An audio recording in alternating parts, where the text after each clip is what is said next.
Assalamu alaikum, beta. Welcome back. We are studying Nation's Strength by William Ralph Emerson, and in the we are going to study the fourth stanza today.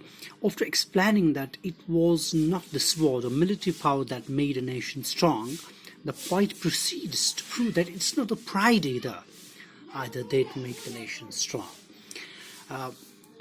Pride and the stanza goes like this: and is it pride, oh, that bright crown has seemed to nations sweet, but gold has struck its lustre down in ashes at its feet. And is it pride, oh, that bright crown?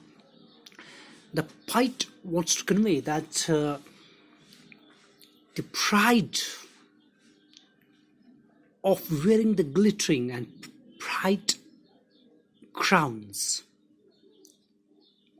Nations, the kings, the nations have always been proud of their power, their economy, and their resources, and they have been proud. And pride here is compared to a bright crown, a glittering crown, crown that shines, something that shines.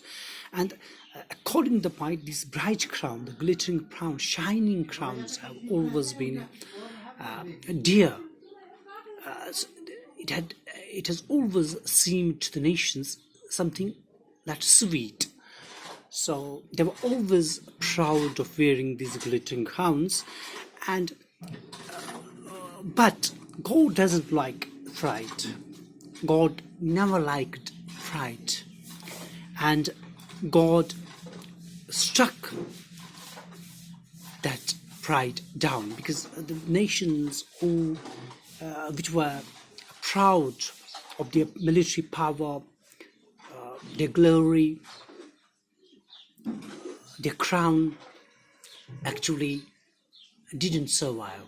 Their pride and their bright crowns actually faded away and turned into something akin to the ash, because ash doesn't shine.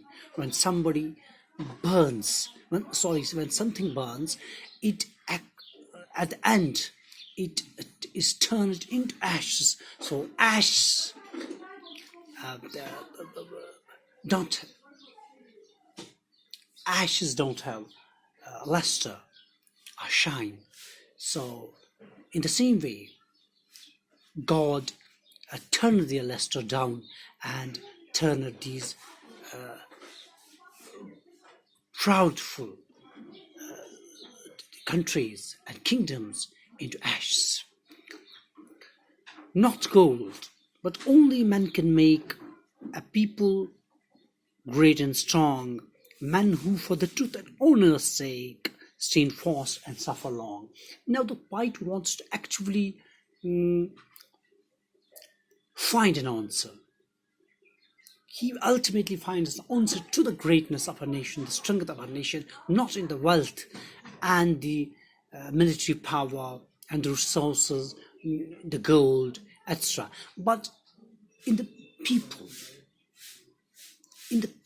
of its nation. The strength, actually, what poet wants to convey is that the strength and the greatness of a nation is not in its wealth or other possessions, but in its people.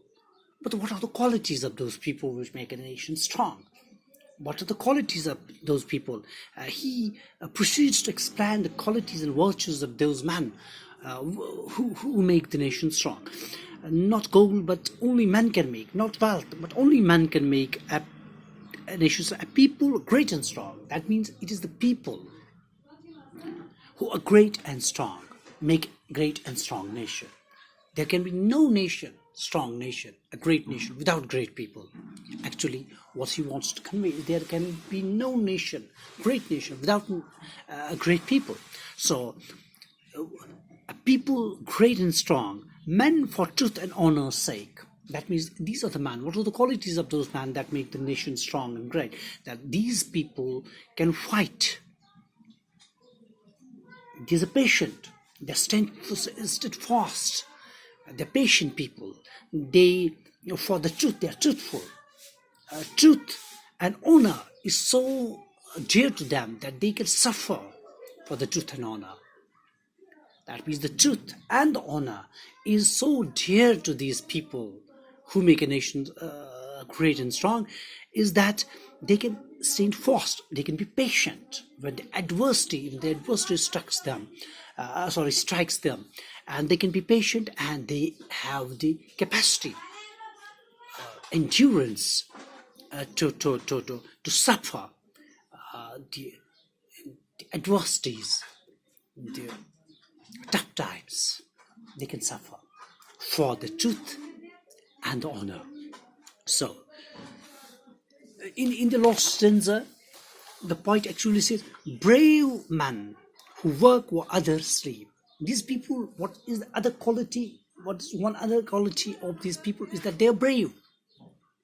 What's bravery for this poet is that these people actually work. They can sacrifice their sleep. They work while others sleep. That means they can sacrifice their sleep and work for the safety and security of their nation. You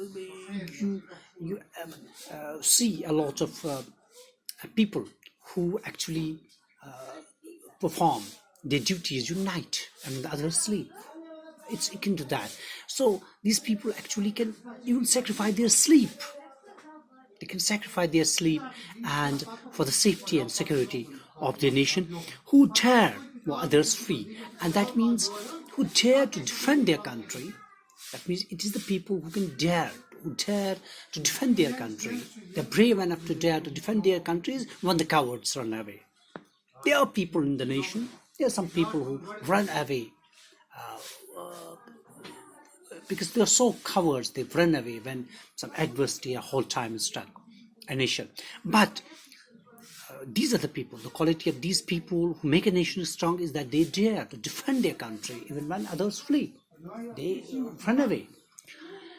They build a nation's pillars deep. That it is these people, their principles and values, their capacity and willingness to suffer, their the endurance, the patience, the steadfastness and perseverance. These are all the qualities, the bravery that actually build a nation's pillars deep. Pillars that its principles and foundations are very deep. The country, a nation, such people will always have its pillars, its principles and values very deep and lift them to the sky. That means they make a nation as strong. They make a national edifice, that edifice of this nation, this building which the poet compares with the nation, they make it very strong, its pillars very deep, and lift them to the sky. That means sky here is a metaphor used for height, so greatness. So poet actually wants to answer the question at the end that it's not the wealth, it's not the power, it's not the fright, power, wealth, many other things poet has tried to find an answer in. So it's not these things that make a nation strong. It's the people actually with given qualities which the poet described in this poem that make a nation strong and great nation. Thank you. It's now we're going to do its exercise tomorrow. I hope all of you understood this, the message that actually Ralph Emerson wants to convey about the greatness of a nation to all the people. So I hope all of you understood this. We'll meet inshallah tomorrow. Till then, Khuda Hafiz.